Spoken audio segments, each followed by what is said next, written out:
My name is Clara Roberts. Last summer, a book hit the shelves that made my small town the center of a nationwide controversy. For months, I've watched as strangers debated the truth of my experience. Now, I'm finally ready to speak, to share the details that were too incredible, too personal for the book. Are you ready to question everything you know about life and death? Life in our small Iowa town was as predictable as the seasons. Every morning, I'd wake to the familiar sounds and smells of home. Our house wasn't fancy, but it was cozy and warm, a place where memories were made. I was just a regular 10-year-old back then, always getting into scrapes and adventures. My parents, James and Emily, worked hard to give us a good life. Dad managed the local hardware store, while Mom volunteered at our church and kept our home running smoothly. It was a Tuesday when everything changed. I woke up feeling off, a dull ache in my stomach that I tried to ignore. By lunchtime, the pain had sharpened, and I could barely stand up straight. Mom's face creased with worry as she felt my forehead, her cool hand a stark contrast to my feverish skin. The next few hours blurred together in a haze of increasing agony. I remember Dad's strong arms carrying me to the car, his voice tight with fear as we sped to the hospital. The world outside the car window smeared into a kaleidoscope of colors, familiar streets suddenly alien and threatening. At the hospital, everything moved too fast and too slow at the same time. Doctors and nurses swarmed around me, their voices urgent but muffled as if I were underwater. The surgeon's words to my parents were grim. "We need to operate immediately," He said.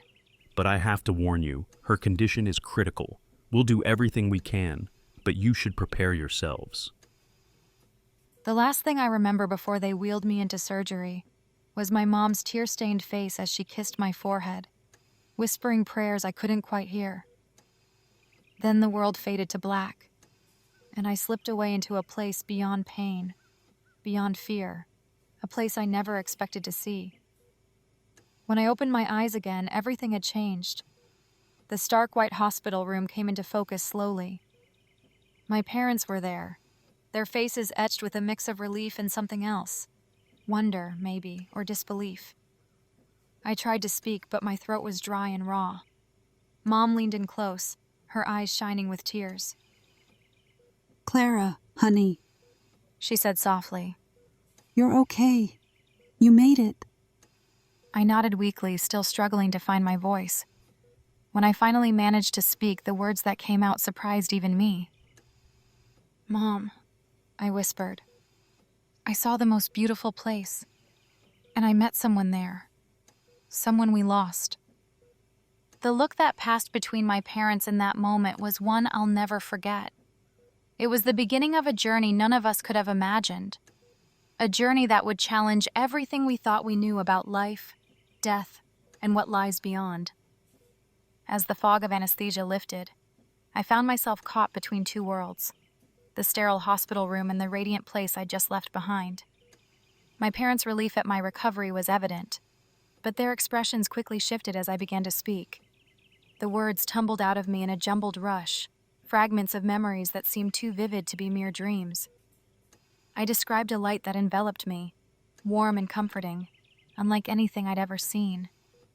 The colors were richer, more vibrant than any artist's palette could capture. A profound sense of peace washed over me, dissolving all fear and pain. Time seemed to bend and stretch in that other place. Moments lasted for eternity, yet everything happened in the blink of an eye. I recounted floating above my own body, watching the surgeons work with a detached curiosity.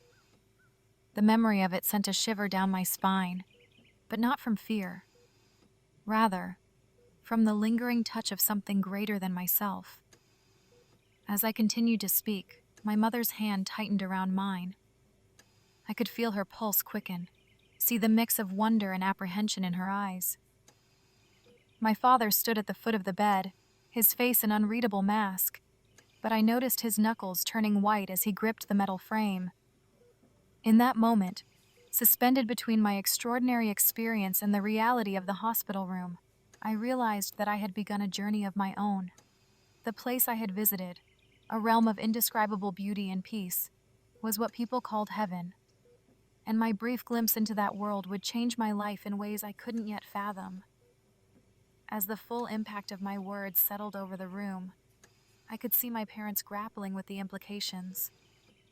Their daughter had not only survived a life-threatening ordeal, but had returned with a story that challenged the very foundations of their beliefs. My parents' stunned silence was broken by a gentle warmth that seemed to fill the room. I knew it was time to share the most incredible part of my journey, the beings of light who had guided me through the heavenly realm. As I began to speak, I could see the mixture of awe and disbelief on my parents' faces.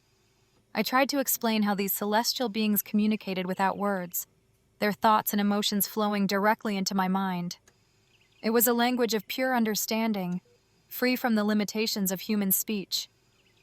As I recounted my interactions with them, I could see my father's brow furrowing in confusion, while my mother's eyes widened with a mix of wonder and concern. One memory stood out vividly, an angel who seemed to be my personal guide through the heavenly realm.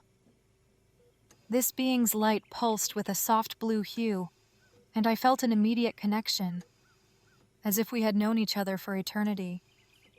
I described how this angel showed me wonders beyond imagination, revealing glimpses of the intricate workings of the universe and the interconnectedness of all creation. My parents exchanged worried glances as I continued, clearly struggling to reconcile my words with their long-held beliefs. I could almost see the questions forming in their minds.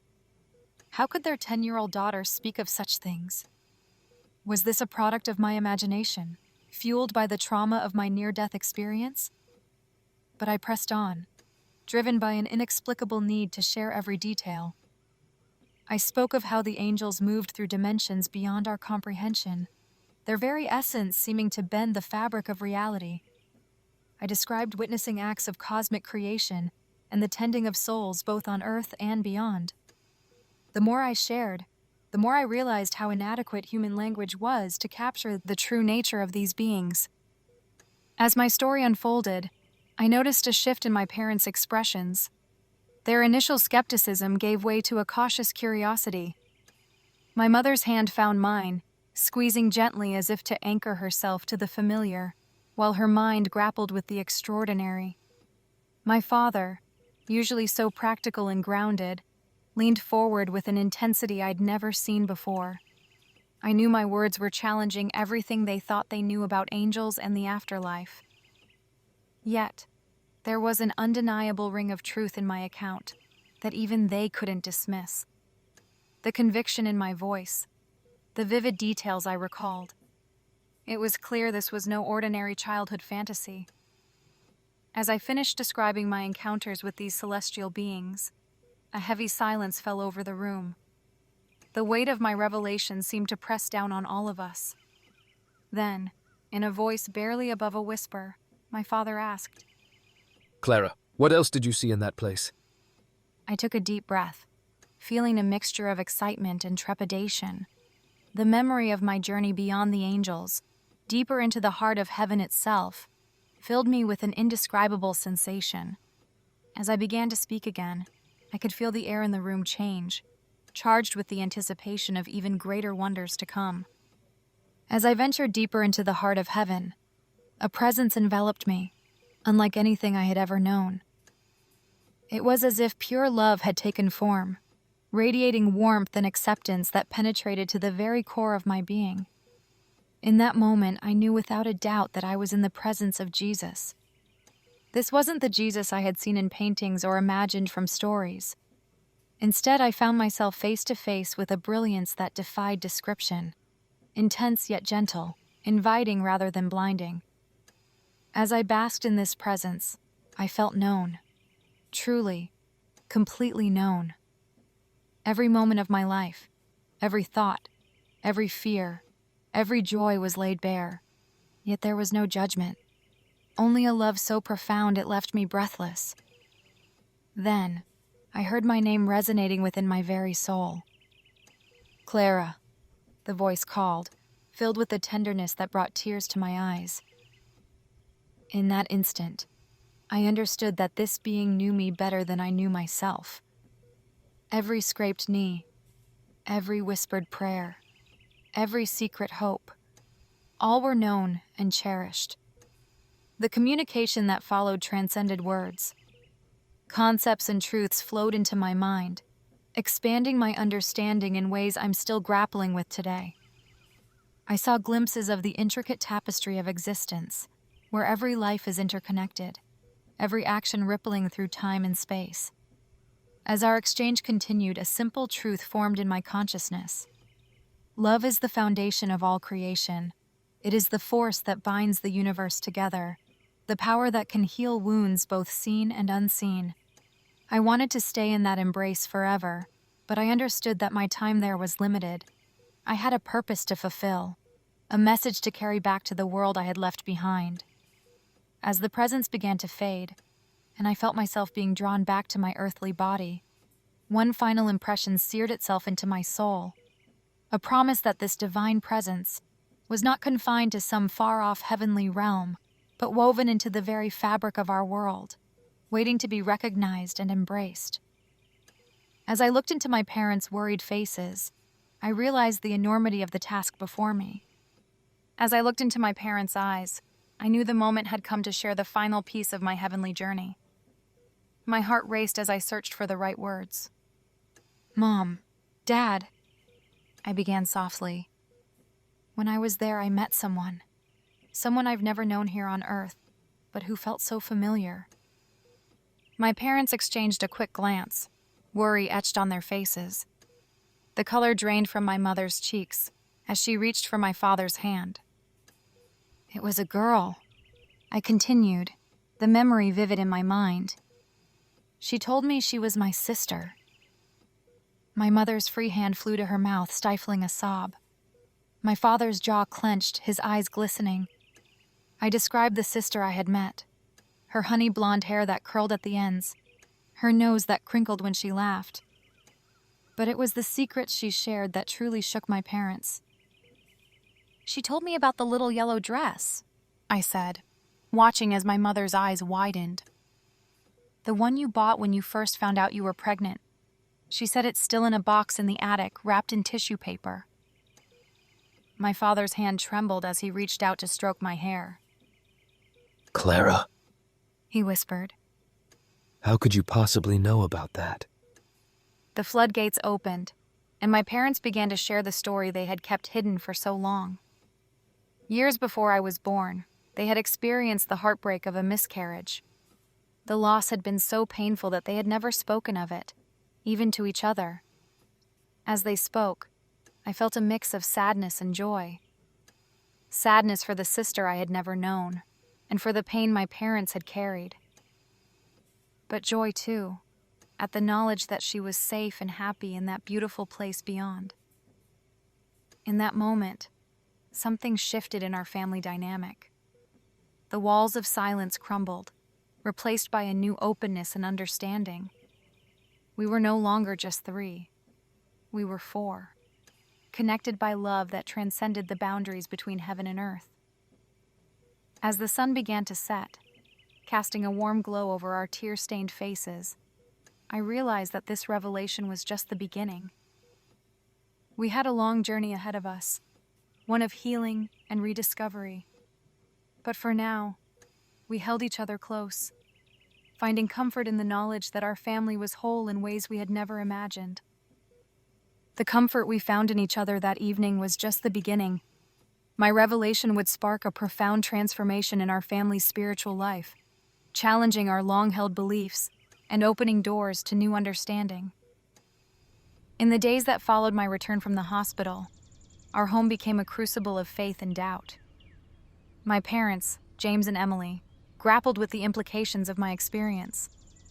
I could see the conflict in their eyes, a mixture of wonder, fear, and cautious hope. Late at night, I'd overhear their hushed conversations. My father's pragmatic nature clashed with my mother's more open-minded approach. What if it's more than we've been taught? He'd whisper. Mom would counter, her voice tinged with a mixture of excitement and uncertainty. Maybe there's so much more to learn. Their questions extended to me as well. Each day brought gentle probing, attempts to understand the depth of what I'd experienced. They'd ask about the details, the colors, the sensations, the beings I'd encountered. I answered with unwavering certainty, my words flowing with a conviction that seemed beyond my years. As the days turned into weeks, I noticed subtle changes in our family dynamics. Mom began exploring different spiritual practices, from meditation to energy healing. Dad, always the analytical thinker, now spent hours researching near-death experiences and comparative religion. Our evening routines shifted too. Family dinners became forums for deeper discussions. We'd talk about the nature of consciousness, the possibility of multiple dimensions, and the purpose of our existence here on Earth. My parents listened with rapt attention as I shared more details about my journey, their initial skepticism gradually giving way to a tentative acceptance. One evening, as we sat in our living room, Dad posed a question that had clearly been weighing on his mind. Clara, He began, his voice hesitant. if what you experienced was real, how do you think it fits with our current understanding of science and religion? I considered his words carefully before responding. I think maybe they're all pieces of the same puzzle, Dad, I said softly. Science, religion, spirituality, they're all trying to explain the same mysteries, just from different angles. My answer seemed to strike a chord with both my parents. Mom reached out and squeezed my hand, her eyes shining with unshed tears. Dad nodded slowly, a look of thoughtful contemplation settling over his features. As the weeks passed, I watched as my experience began to reshape our family's spiritual foundation. Mom started attending interfaith gatherings, finding new perspectives and connections. Dad, always more private in his faith, began exploring quantum physics and its potential links to consciousness. For me, the change was less dramatic, but no less profound. My brush with the divine had left me with an unshakable sense of purpose and connection. I found myself looking at the world with new eyes, seeing the interconnectedness of all things in ways I struggled to articulate. One Sunday morning, as we prepared for our weekly family reflection time, I noticed a shift in my parents' demeanor. There was a new energy about them, a sense of anticipation I hadn't seen before. As we settled into our usual spots, Mom turned to us, her eyes bright with resolve. I think She said softly, it's time we started a discussion group for others who've had similar experiences or questions. In that moment, sitting between my parents, I felt a surge of both excitement and trepidation. Our family's journey of faith had led us to this crossroads, and I knew that whatever path we chose next would change our lives forever. As we stepped out of the church that Sunday, I had no idea our decision would send ripples through our tight-knit community. The news of my experience spread quickly, eliciting a range of reactions from our neighbors and friends. Mrs. Thompson, our next-door neighbor, approached Mom after the service, her eyes wide with a mixture of concern and curiosity. Emily, She said softly. is it true what they're saying about Clara? Mom hesitated, torn between sharing and protecting me. She squeezed my hand before answering. It's complicated. Clara had an extraordinary experience, but we're still trying to understand it ourselves. In the days that followed, I noticed changes in how people regarded me. Some, like my Sunday school teacher, Ms. Roberts, looked at me with newfound reverence. Others, like Mr. Jenkins from the hardware store, eyed me with barely concealed skepticism. The whispers grew louder, and soon it seemed everyone in town had an opinion about my story. At school, I caught snippets of conversation in the hallways, ranging from excited speculation to dismissive disbelief. The attention was overwhelming. There were moments when I longed for the simplicity of my life before, when I was just another kid on the playground. But then I'd recall the profound beauty of what I'd experienced, and I knew I couldn't keep it to myself. Our family struggled to maintain normalcy amid the growing interest. Dad started screening our phone calls, while Mom threw herself into volunteer work at the church, perhaps seeking solace in familiar routines. As for me, I found myself caught between two worlds once again. At home, I could speak freely about my journey, sharing every vivid detail with my parents. But outside, I learned to measure my words carefully, acutely aware of the mix of wonder and doubt that greeted my story. The impact of my experience was spreading beyond our small town, and I sensed that our lives would never be quite the same. Just as we thought we'd weathered the storm of local gossip, a new challenge emerged from an unexpected quarter. The next morning, Mom received a call that would set us on a path none of us could have anticipated. What happens when science and faith collide in the most personal way imaginable? Dr. Eliza Chen, a renowned neurologist from the State University, had caught wind of my story. Her voice crackled through the speakerphone as she explained her interest in my case. Mrs. Robert, She said, her tone a mix of professionalism and curiosity. I believe your daughter's experience might be explained by a fascinating phenomenon known as hypoxia-induced hallucinations. I watched as Mom's face tightened, her knuckles turning white as she gripped the phone. Dr. Chen's words hung in the air like a challenge, threatening to unravel the profound meaning we'd found in my journey. The doctor continued, explaining how a lack of oxygen to the brain during my surgery could have triggered vivid hallucinations that felt real. Despite our reservations, we agreed to meet with Dr. Chen and her team.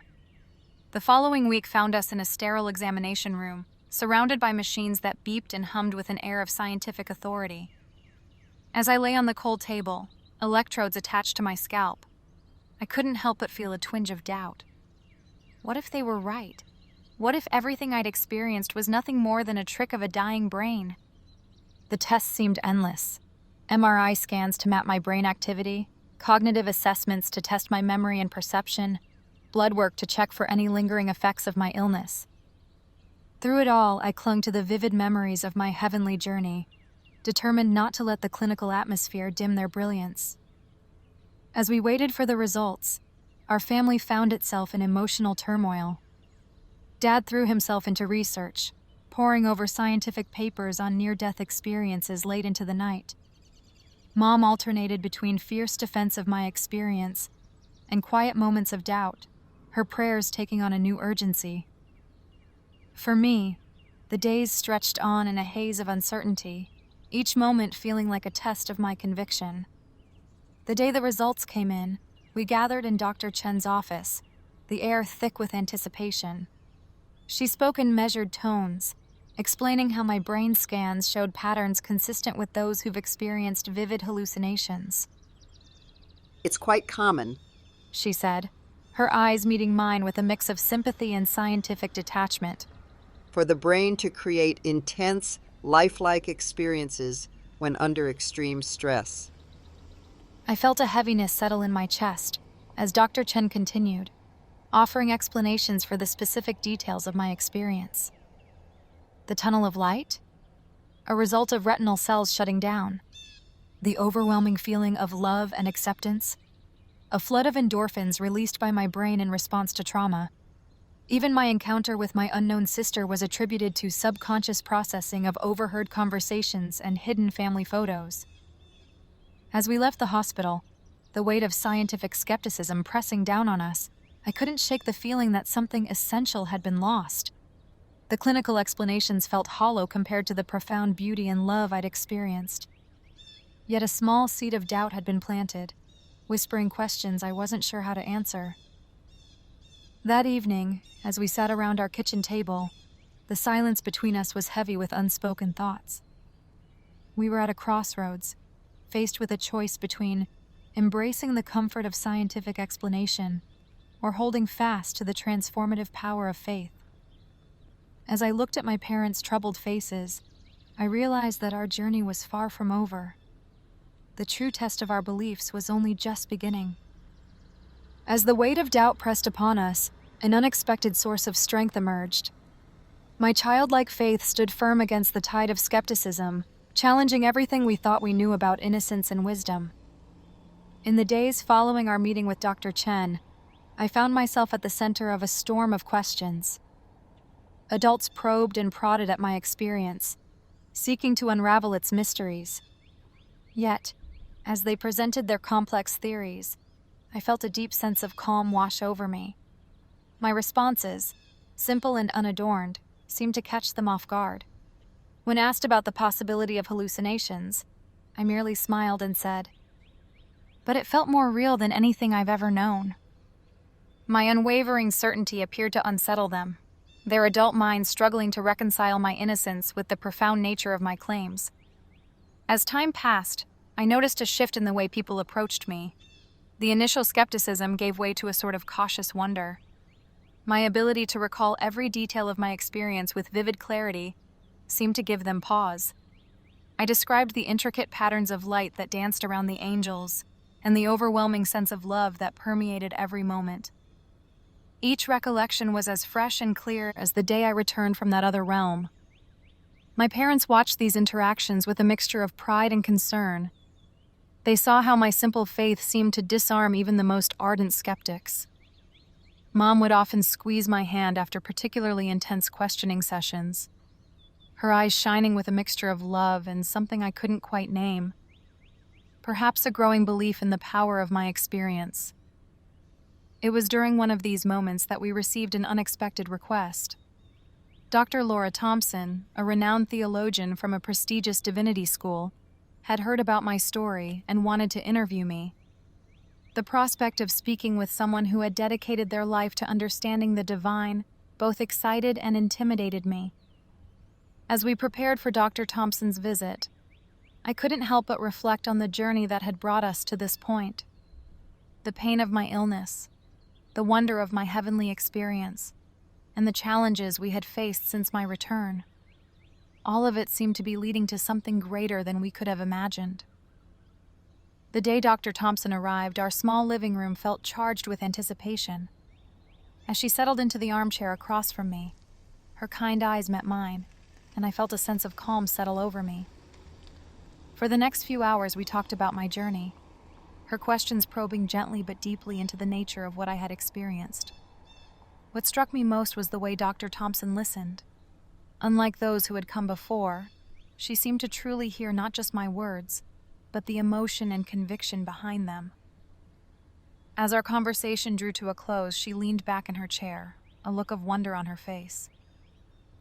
Clara, She said softly, there's a purity and consistency to your account that I've rarely encountered in my years of study. Your innocence lends a profound weight to your claims. As Dr. Thompson's words sank in, I felt a surge of validation. My experience, so personal and yet so vast, had touched something deep within this learned scholar. Dr. Thompson's visit marked a turning point, opening up new possibilities. The idea of sharing my story more widely nagged at me, even as I overheard my parents' hushed, worried conversations late into the night. The potential implications of going public weighed heavily on our family. My parents' concerns were valid. The backlash, loss of privacy, and scrutiny we might face. But something inside me burned with the desire to help others. The memory of that overwhelming love I'd experienced in heaven felt like a gift too precious to keep to myself. One evening at dinner, I voiced my thoughts. "What if someone out there needs to hear this?" I asked softly. "What if it could bring comfort to people who are hurting or afraid?" My parents exchanged a look, pride and apprehension mingling in their eyes. We decided to seek advice from those we trusted most, our pastor and close friends who had stood by us through this journey. Pastor Mike listened intently before offering his perspective. There's no easy answer, He said, but I've seen how Clara's story has touched lives in our congregation. Perhaps this is a calling, a way to spread hope and faith to a world that desperately needs it. Our friends offered mixed opinions, some urging caution, others seeing it as an opportunity to make a real difference. As we deliberated, an unexpected call came. A small publishing house, having learned of my story through a local newspaper article, expressed interest in turning it into a book. This possibility brought our debate into sharp focus. The weight of potentially reaching people across the country, even around the world, felt enormous. For days, our family talked, prayed, and soul-searched. We reached out to other families who had shared similar experiences, seeking their insights. In the end, it was a quiet moment that sealed our decision. I found my mom on the porch swing one evening, her Bible open in her lap. As I sat beside her, she turned to me with tears in her eyes. Clara, She said softly. I think it's time we shared your gift with the world. That simple statement released the tension we'd been holding. We knew challenges lay ahead, but we felt a sense of purpose and unity as a family. This was our journey now, together. As we began working with the publisher, drafting outlines and discussing chapters, I felt a mix of excitement and trepidation. My once deeply personal experience was about to become something much bigger. I couldn't help but wonder how it would change our lives, and more importantly, how it might touch the lives of others. As I sat at our kitchen table, pen poised over paper, I felt the weight of an impossible task. How could I translate the vibrant colors, the overwhelming love, and the profound peace of heaven into ink and paper? My parents flanked me, their presence both comforting and daunting. Mom's gentle voice encouraged me to start with the simplest details, while Dad's furrowed brow betrayed his struggle to reconcile my extraordinary experience with his pragmatic nature. The memories flooded back with startling clarity, bringing with them a tidal wave of emotions. There were moments when I had to pause, overwhelmed by the intensity of the recollection. My parents watched me closely, their concern evident in the way they exchanged glances over my head. The writing process revealed unexpected challenges. Some nights I woke up in tears, the boundary between my heavenly journey and earthly reality blurred in my dreams. My parents took turns comforting me, their own eyes often rimmed with red from long nights of discussion and reflection. Yet, I found the act of writing to be unexpectedly therapeutic.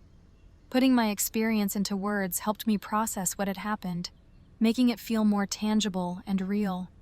Each sentence I wrote anchored my extraordinary journey more firmly in this world. After weeks of careful consideration, we finally had a complete manuscript. As we sat together reading through the final draft, a mix of emotions washed over us. Pride in what we had accomplished, anxiety about sharing something so personal with the world, and a deep sense of responsibility to do justice to the profound experience I had been granted. Our story was ready, but were we? The manuscript sat on our coffee table, a physical manifestation of our journey. It represented our family's transformation. We had poured our hearts into those pages, exposing our vulnerabilities and sharing our deepest beliefs. As the date of the book's release approached, new anxieties crept in. How would people receive my story? Would they find hope and comfort in it, or dismiss it as the fantasy of a child? The thought of strangers reading about our most intimate moments filled us with a mixture of anticipation and dread. Beneath the nervousness, there was an undercurrent of excitement. We had taken this leap together, driven by the belief that my story could make a difference. As we stood on the precipice of sharing our journey with the world, we held on to each other, ready to face whatever came next as a family united by an extraordinary experience. The day my book hit the shelves, our quiet Iowa town became the epicenter of a national debate. As I stood in our local bookstore, surrounded by stacks of my story, a mixture of excitement and trepidation washed over me. My parents stood close by, their faces a blend of pride and concern. The initial response was overwhelming.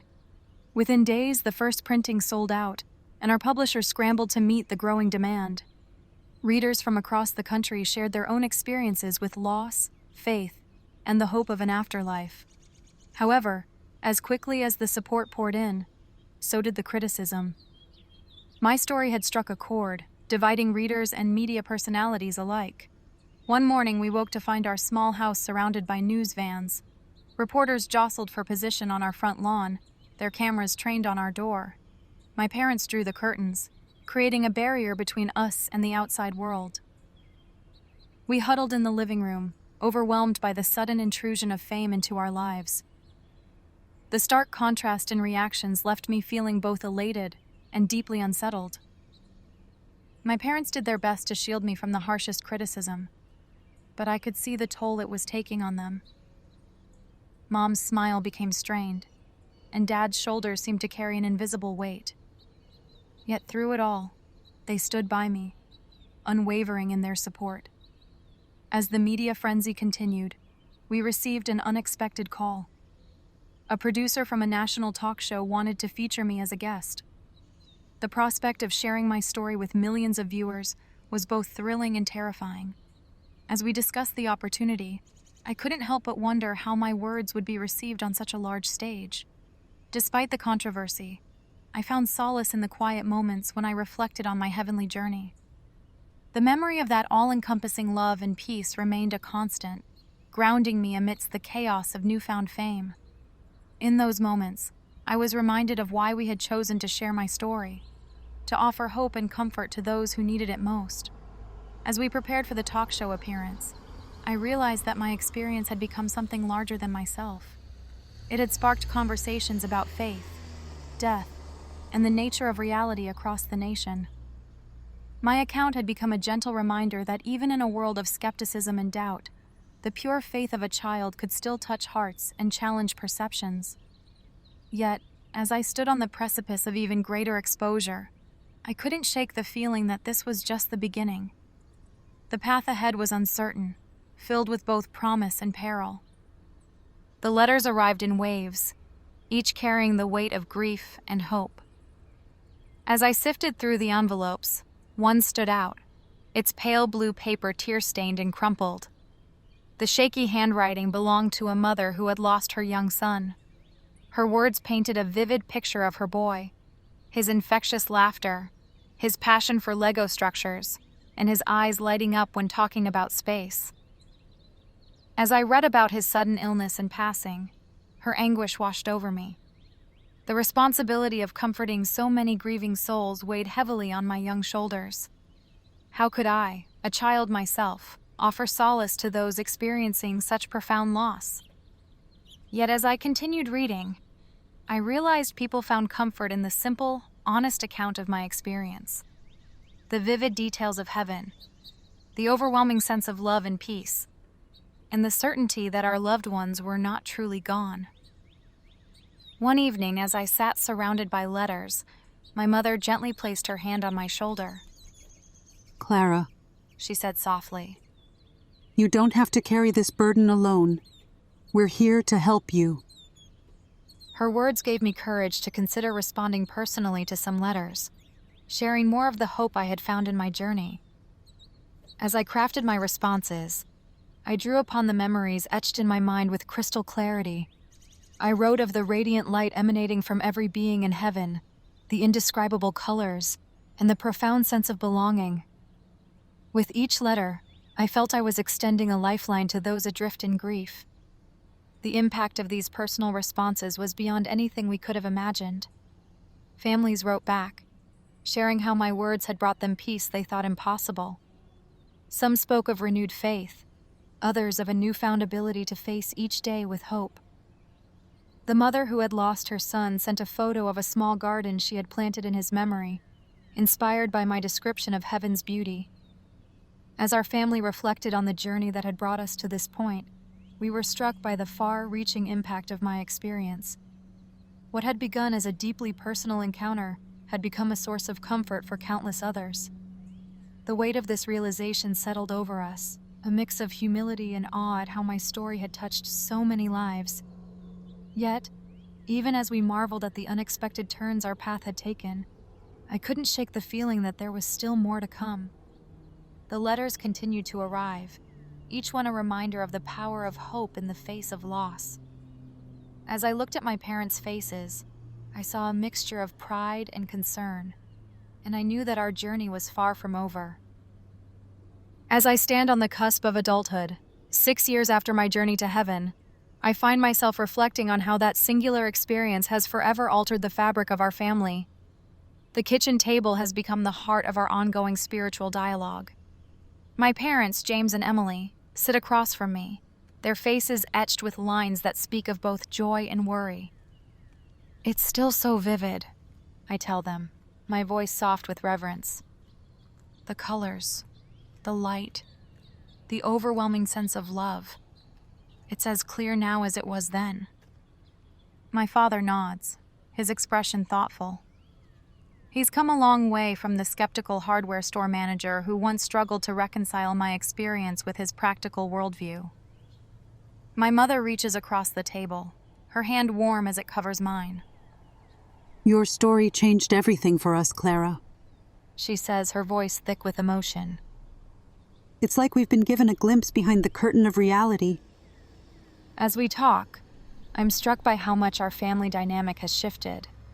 The initial tumult of publicity and controversy has settled, leaving in its wake a deeper, more nuanced faith. My parents speak of how my experience has strengthened their marriage, providing a shared purpose that has carried them through difficult times. It's not always easy. My father admits, his eyes meeting my mother's in a moment of silent understanding. There are still days when doubt creeps in, when the weight of what we've come to believe feels almost too much to bear. Our conversation turns to the future, and I feel a familiar stirring in my heart. The calling I sensed in the aftermath of my experience has only grown stronger with time. I think, I say slowly, testing the words, that I'm meant to do more with this, to help others understand what I've seen, what I've learned about the nature of love and existence. My parents exchange a glance, pride and concern mingling in their expressions. They understand the weight of this potential path, the scrutiny and challenges it might bring. Yet there's a resolve in their faces that speaks of unwavering support. As the evening light fades, casting long shadows across our kitchen, I'm struck by the profound ways in which my heavenly journey has transformed our family. We've moved from a place of comfortable routine to one of deep spiritual exploration. Our faith has become a living, breathing force that shapes our daily lives and interactions with others. The road ahead is uncertain, filled with both promise and challenge. Yet as I look at my parents, I'm filled with a sense of peace. Whatever comes next, we'll face it together, bound by an experience that has opened our eyes to the vast, beautiful mystery of existence. My journey to heaven may have been a solitary one, but its impact continues to shape our family's story, guiding us toward a future filled with purpose and profound connection. As I stand here today, reflecting on the journey that began with a young girl's glimpse of heaven, I'm struck by the profound impact a child's faith can have. My experience challenged not just my family, but countless others to reconsider their beliefs about life, death, and what lies beyond. The ripples of that moment continue to spread, touching lives in ways I never could have imagined. This journey isn't over. Each day brings new questions, new challenges, and new opportunities to explore the mysteries of faith and existence. As I've grown, my understanding of that pivotal experience has evolved, deepening my connection to something greater than myself. To those listening, I invite you to consider your own beliefs. What do you hold true about life and death? How do those beliefs shape your world? Remember, faith isn't about having all the answers. It's about embracing the questions with an open heart and mind, allowing wonder and mystery to guide us toward a deeper understanding of our place in this vast, beautiful universe.